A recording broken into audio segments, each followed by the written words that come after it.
I assume that you already know how to teach Chinese, but you want to know how to teach Chinese online. I've discovered the best approach to do this that'll not only allow you to teach Chinese more effectively, but these videos will automatically market themselves to people who are searching for Chinese help. The people who will be watching your videos are those who have actively searched for Chinese help online, but have never actually heard of you before. Now they're going to be learning from you.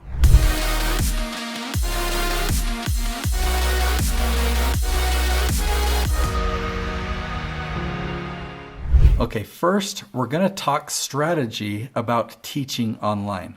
Then we're going to talk about how to start your videos and then how to keep people's attention. I'll then teach you the most efficient way to prepare your content. And then at the end of this episode, I'm going to share a strategy about how you can get found or how more people can find your videos.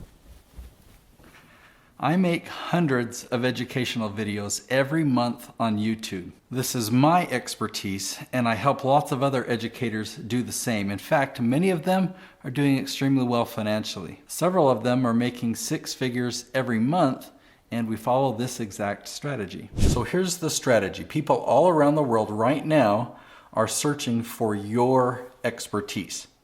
And what we do, how we help them find you because they've never heard of you before, we make videos that answer their questions, and we put these questions on YouTube, okay? So people go and they do this search on Google or YouTube, they find your video answering their question, and they make eye contact with you as they watch that video, and they learn to like you and admire you, and they want to hire you. I've said that phrase before, it rhymes and it's kind of catchy, but think about it for a minute. You've created a 10-minute video and you put it on YouTube and it answers someone's question.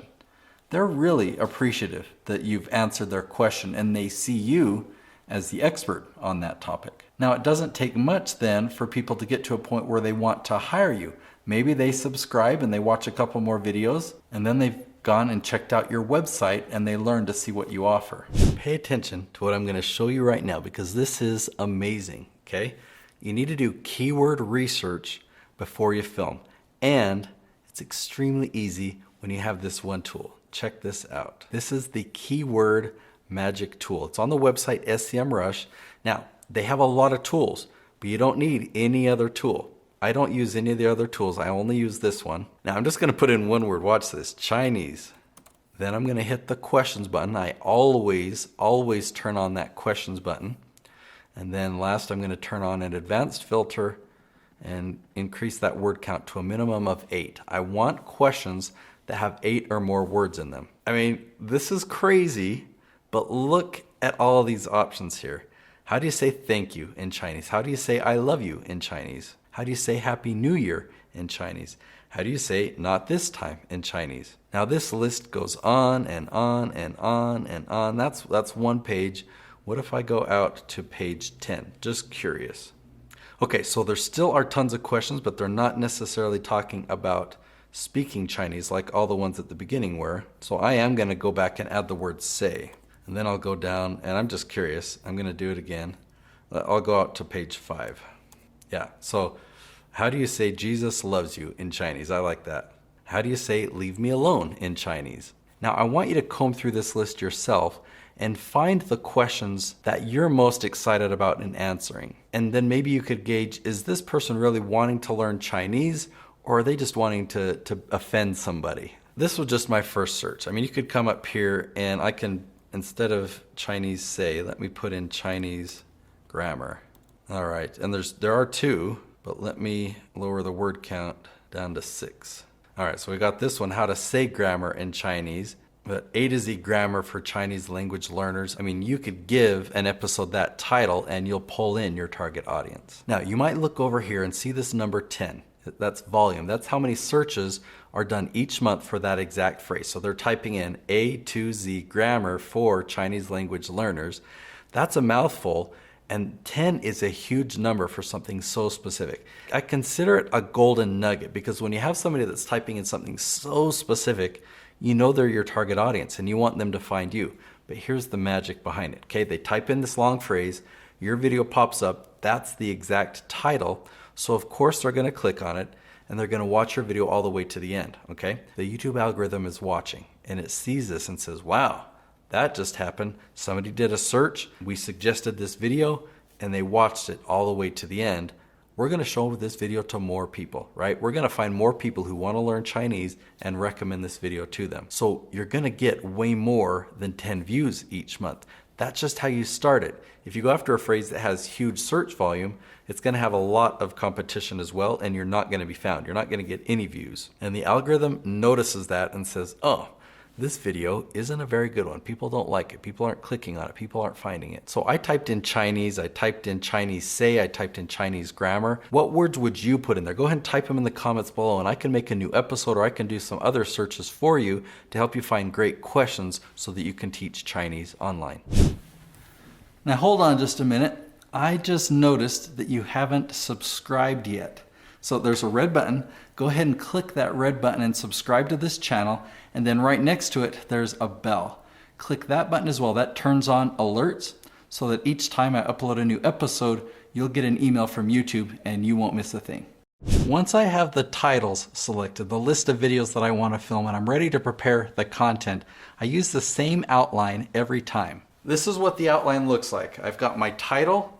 I can make notes about my intro if there's anything I want to say specifically in the intro. I remind myself to give content hooks. Then I have several bullet points where I can just put the talking points of things that I want to talk about throughout the video. What I want to talk about first, second, third.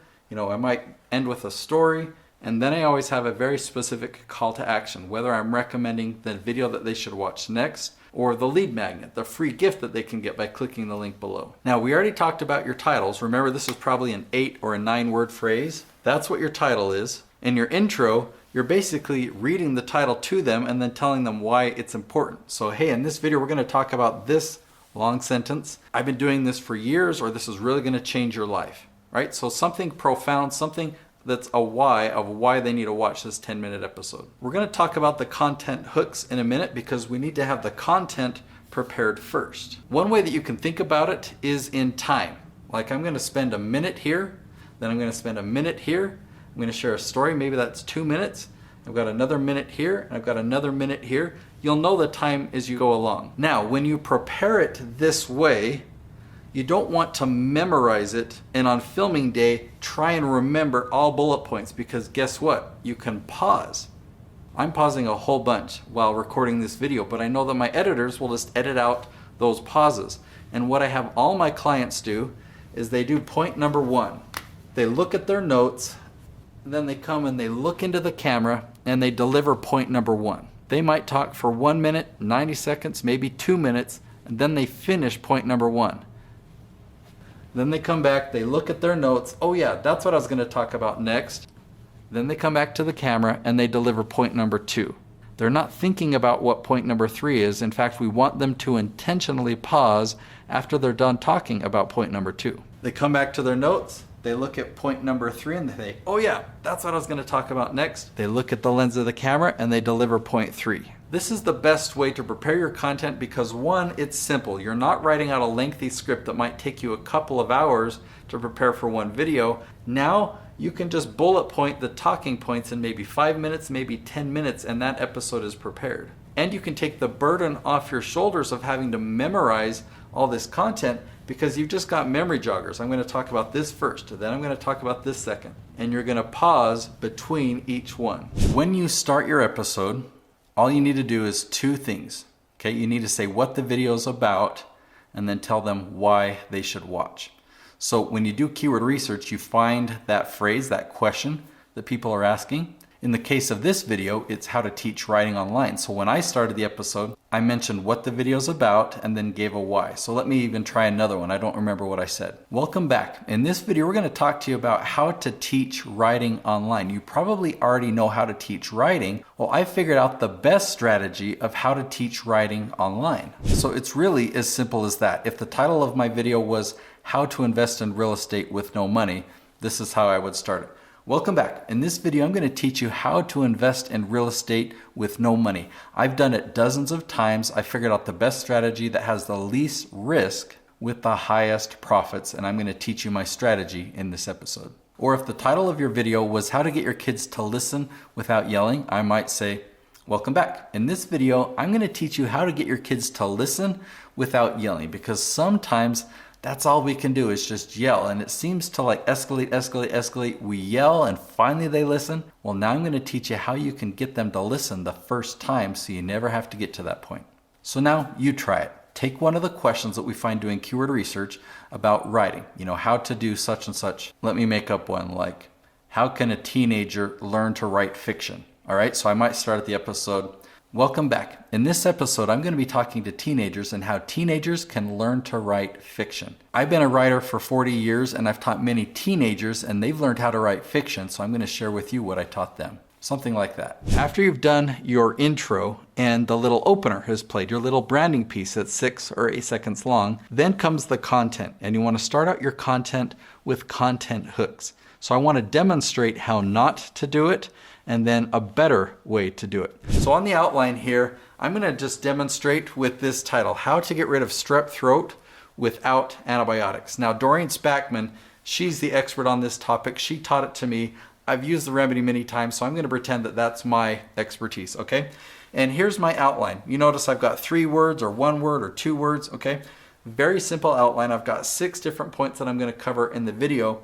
First, let me demonstrate how not to do the content hooks. All right, as we dive into this topic of how to get rid of strep throat without antibiotics, really you just need 3 ingredients. If you go grab some garlic, some cayenne pepper, and some raw honey, and you mix that together, you take that, it will wipe out your strep throat. I just gave away the whole episode, right? Why are people gonna need to watch longer? Or maybe they don't believe me. Maybe they think, oh, that sounds too good to be true. Let me go find a better video. Or maybe they do believe me and they go leave to see if they have those ingredients in their kitchen.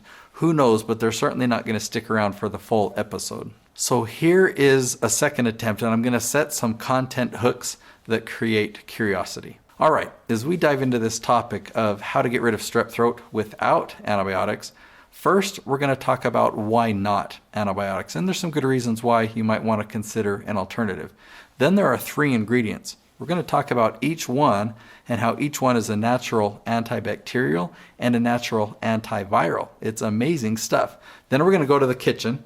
I'm going to show you how to prepare this and how to take it, dosage and whatnot. And then I'm going to wrap up with a story.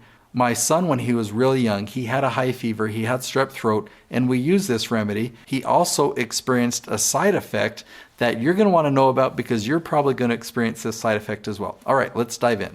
Now let's talk about the end of the video. You want to have a call to action if you want your channel to be profitable, right? If you want to make revenue or you want to have customers or clients, you need to ask them to do something. But it's actually easier than you might think. You don't have to sell them anything at this video, which would kind of be weird when it's an educational video, right? You're giving away information for free, and then at the end you're trying to sell them something. No, we don't have to worry about that. Give them a free gift. Okay, so you might say something like this. Hey, now that you've learned how to do A, B, and C, I want to give you a free copy of my book. I go way more in depth on this topic, and if you click the link below and you just cover the shipping costs, I'll send you the book for free. That type of a call to action or that type of a lead magnet, the gift that you give away is called a lead magnet because it attracts leads. That can be really effective because in order for them to pay the shipping costs, they need to give you their name, their phone number, their address, their email, and they're paying a few dollars so you know that they're committed. So it's a high quality lead and you get a lot more of their contact information. As a heads up, the lead magnet that I'm going to give away to you for watching this episode is my Influencer Almanac. It's a digital piece that has a lot of valuable information in there, but there's no cost at all. You just get it for free because I don't have to ship it out to you. I can just email you the link. Another thing that I want to talk about call to action is engagement. You can ask people to do things like, hey, remember to subscribe. Did you notice how I asked you to subscribe earlier in the episode? I was over there sitting on the stairs. Most people wait to the end of the video and their call to action is that. But what that does is it tells people to leave. It says, you know what? I'm all done. You can be all done with YouTube. See you later. See you tomorrow. You actually don't want to give any signals like that. So at the end of your videos, you either have a call to action to a lead magnet where if they are going to leave, they're going to your website, or you have a call to action that leads them to the next video that you recommend that they watch. So you might say something like this. Hey, now that you've learned A, B, and C in this video, if you want to learn X, Y, and Z, go watch this video next. You can point to it, you can tell them the title of the video, but that way they're not ending their YouTube session, they're actually continuing and going and watching another video that you recommend to them. I typically will recommend that we do 5 episodes that link to a lead magnet. So the call to action is to go to a lead magnet. The other 15 would link to those 5 videos. So it'd be, hey, if you've learned A, B, and C, you need to go watch this video next to learn X, Y, and Z. And then at that video, the call to action is the lead magnet. Now that you've had a glimpse of this strategy, I want you to understand it completely. I've created another episode. It's called How to Get 1,000 Subscribers on YouTube in a Day. Go ahead and click here or up there.